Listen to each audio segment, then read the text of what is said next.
दोस्तों कहानी शुरू होती है और हम एक डॉक्टर को देखते हैं जो कि मिस दुधारू को उसके बेटे की हालत के बारे में बता रहा होता है। वो कहता है कि आपका बेटा चूतिया नहीं है, बस दिमाग से थोड़ा खिसका हुआ है। अब ये बात सुनकर मिस दुधारू मुस्कुराने लगती है और उस डॉक्टर को वापस भेज देती है। इसके बाद हम देखते हैं पप्पू पिचकारी को जो कि अपने कमरे में टेलीस्कोप लगाकर बहुत ही मुस्कुराते हुए किसी को देख रहा होता है। इसको देखकर हमें लगता है कि शायद पप्पू पिचकारी आसमान में चांद तारों को देखकर खुश हो रहा होगा, लेकिन ऐसा नहीं था, बल्कि ये हरामी तो अपने सामने वाले घर में एक लड़की को कपड़े बदलते हुए देख रहा था। अब इस शानदार नजारे को देखकर पप्पू पिचकारी अपनी पिचकारी चलाने ही वाला होता है, लेकिन तभी वहां पर मिस दुधारू आ जाती है, जिसके बाद वो भी उस टेलीस्कोप में देखकर पता लगा लेती है कि उसका हरामी बेटा क्या कर रहा था। जिसके बाद वो उसके मुंह पर एक चमाट लगाकर उसे रूम में बंद रहने की सजा सुनाती है। दरअसल वो पप्पू पिचकारी को एक साइंटिस्ट बनाना चाहती थी और उसे पता था कि अगर एक बार वो लड़कियों के चक्कर में पड़ गया तो उसकी जिंदगी के लग जाएंगे। इसलिए उसने पप्पू पिचकारी की पढ़ाई स्कूल में ना कराते हुए उसे घर पर पढ़ाया। अब वो जिस खिड़की से देख रहा था, मिस दुधारू उस खिड़की को भी बंद करवा देती है, जिसके बाद वो उसके सामने चुड़ैलों की तरह हंसने लगती है।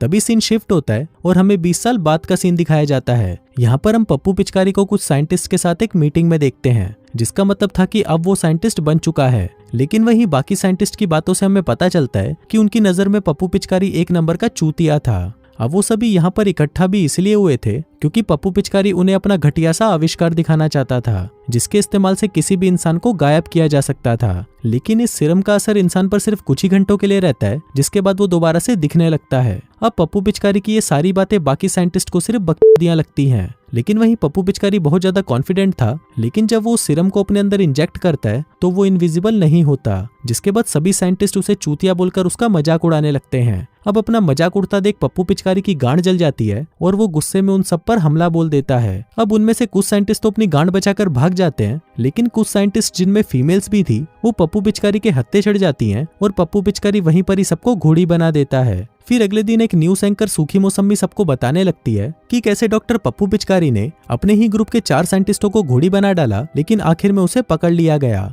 पर जज ने उसे फांसी की सजा नहीं सुनाई क्योंकि उसके अनुसार अब वो बावली गांड हो चुका था और हमारे देश के कानून के अनुसार बावली गांडों को कोई सजा नहीं दी जाती। इसलिए डॉक्टर पप्पू पिचकारी को पागल खाने भेज दिया जाता है। फिर 1 महीने बाद हम पप्पू पिचकारी को पागल खाने में देखते हैं, जहां वो सबसे नजरें चुराता हुआ भाग रहा था और कुछ देर बाद ही वो गार्ड्स को भी चकमा देकर वहां से भाग जाता है। लेकिन थोड़ी ही देर में गार्ड्स वापस उसके पीछे पड़ जाते हैं और पप्पू पिचकारी फिर से उनसे बचते हुए वहां से भाग जाता है। फिर हमें दिखाया जाता है कि पप्पू पिचकारी को पागल खाने से भागे 7 दिन हो चुके हैं। इसके बाद हम एक क्लास में कुछ बच्चों को देखते हैं। ये एक कॉलेज था जो समर वेकेशंस में भी चल रहा था और इस कॉलेज में सिर्फ उन्हीं बच्चों को ही पढ़ाया जा रहा था जो दिमाग से पूरी तरह से चूतिए थे। तभी वहां पर कॉलेज की प्रिंसिपल मिस कटीला बदन आकर सबको बताने लगती है कि उनके पुराने फिजिक्स टीचर की अचानक बाथरूम में हाथ गाड़ी चलाने से मौत हो गई, इसलिए अब आगे की क्लास तुम्हारे नए टीचर डॉक्टर पप्पू पिचकारी लेंगे। जिसका मतलब था कि पागल खाने से निकलकर पप्पू पिचकारी अब एक टीचर बन चुका था। फिर क्लास में आते ही वो सबसे पहले क्लास की सबसे पटाखा लड़की रिया रसीली से एक फिजिक्स का सवाल पूछता है।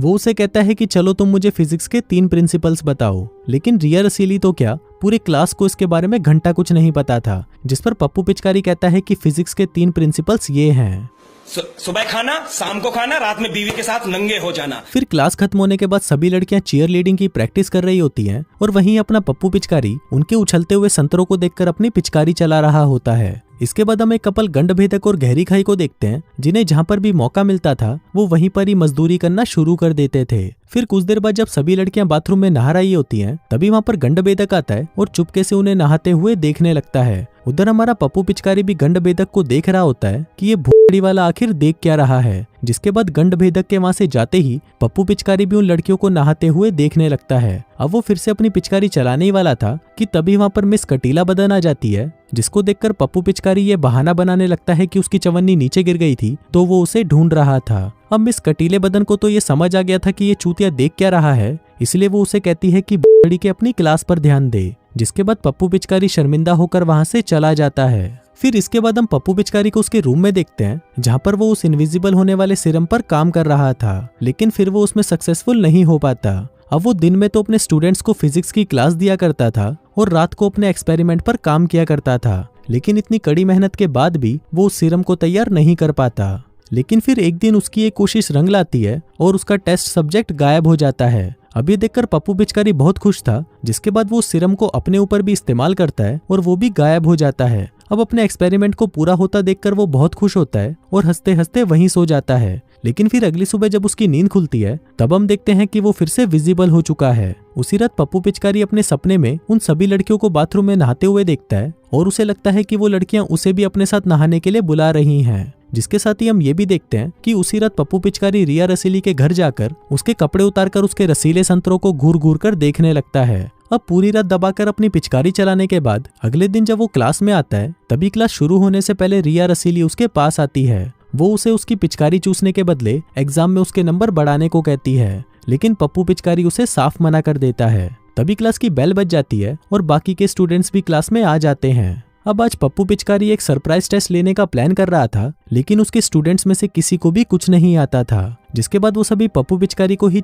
बोलकर उसका मजाक उड़ाने लगते हैं। अब इस बात से गुस्सा होकर वो उन सभी से टेस्ट पेपर्स लेकर उन सभी को फेल कर देता है। इसके बाद हम एक बिल्कुल ही नीच और घटिया स्टूडेंट बूबा को देखते हैं, जिसे मिस कटीला बदन अपने ऑफिस में बुलाती है। वो उसे कहती है कि उसके एग्जाम में नंबर सबसे कम आए हैं, इसलिए उसे वापस से इस क्लास को रिपीट करना होगा। अभी सुनकर बूबा भी मायूस हो जाता है, क्योंकि उसका प्लान तो कॉलेज जाकर लड़कियों को बजाना था।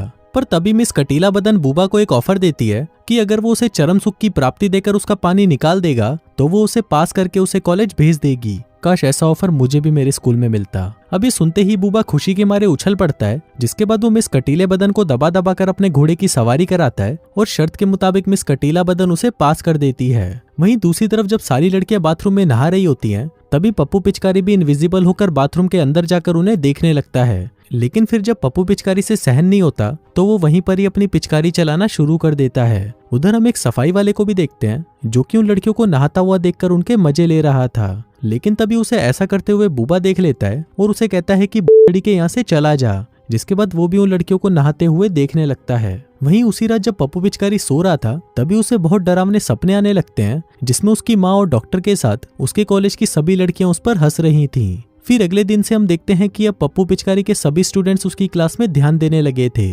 लेकिन फिर क्लास के बाद मिस कटीला बदन पप्पू पिचकारी को अपने चैम्बर में बुलाती है और उसे कहती है कि मुझे पता है कि ना तो तुम्हारी वाइफ है और ना ही गर्लफ्रेंड, इसलिए अगर तुम चाहो तो हम दोनों एक दूसरे की जरूरतों को पूरा कर सकते हैं। और ऐसा बोलते ही वो अपने सारे कपड़े उतारकर पप्पू पिचकारी के सामने नंगी हो जाती है। अभी देखकर हम व्यूवर्स एक्साइटेड हो जाते हैं कि पप्पू पिचकारी अब इसकी टांगे उठाकर इसे बजा ही देगा। लेकिन तभी वो उसे मना कर देता है और वहां से जाने लगता है। लेकिन तभी कटीला बदन उसे उसका इनविजिबल करने वाला इंजेक्शन दिखाती है। दरअसल उसे लग रहा था कि पप्पू पिचकारी ड्रग्स लेता है और वो उसे ये बताकर ब्लैकमेल करने लगती है कि अगर उसने उसके कुएं में पानी नहीं भरा तो वो ये बात पुलिस को बता देगी। अभी सुनकर पप्पू पिचकारी उसे पकड़कर चूसने लगता है, जिसके बाद वो उसकी चूचियों में चाकू घुसाकर उसे मार डालता है। अब मिस कटीले बदन की जान लेने के बाद पप्पू पिचकारी दिमाग से पूरी तरह बावली गांड हो चुका था, जिसके बाद वो फिर से इनविजिबल होने वाला सिरम लेकर कैफेटेरिया में आ जाता है, जहां बूबा और बैटी एक दूसरे को दबा दबा कर चूस रहे होते हैं। लेकिन तभी वहां पर पप्पू पिचकारी आता है और बूबा के मुंह पर एक बड़ा सा ब्रेड का टुकड़ा घुसाकर उसे मार डालता है। अभी देखकर बैटी को समझ नहीं आता कि भेड़चोद ये सब हो क्या रहा है, जिसके बाद वो अपना पिछवाड़ा उठाकर वहां से भागने लगती है। लेकिन तभी पप्पू पिचकारी उसके सारे कपड़े फाड़ देता है और उसका गला एक पाइप से घोटकर उसे मार डालता है। वहीं दूसरी तरफ दो लड़कियां बाथरूम में एक दूसरे की चाटने के बाद बाहर जा रही थी। लेकिन तभी उन्हें वहां मेन गेट बंद मिलता है तो वो पीछे के रास्ते से निकलने का सोचती हैं। लेकिन तभी हॉलवे में बैटी की डेड बॉडी देखकर उनकी फटकर 464 हो जाती है और वो भागते हुए अपने क्लासरूम में आ जाती हैं, जहां पर पहले से ही पप्पू पिचकारी बैठा हुआ था। फिर वो उसे बताती है कि बैटी की डेड बॉडी हॉलवे में लावारिस पड़ी हुई है। अभी सुनकर पप्पू पिचकारी क्लासरूम से बाहर आता है और इनविजिबल होकर वापस अंदर जाता है, जिसके बाद वो एक लड़की को पूरी नंगी करके उसका मुंह एक्वेरियम में डुबाकर उसे मार डालता है और फिर दूसरी लड़की का गला घोटकर उसे भी मार डालता है। वहीं दूसरी तरफ रिया रसीली बाथरूम में नहाने जा रही थी, जहां पर पहले से ही पप्पू पिचकारी इनविजिबल होकर बैठा हुआ था, जिसके बाद वो उसे भी इलेक्ट्रिक शॉक देकर मार डालता है। तभी उसकी चीख सुनकर उसका बॉयफ्रेंड उस वॉशरूम में जाता है, जहां पर उसे एक लॉकर में रिया रसीली की डेड बॉडी मिलती है। तभी अचानक पप्पू पिचकारी उसे घुसंड मारना शुरू कर देता है,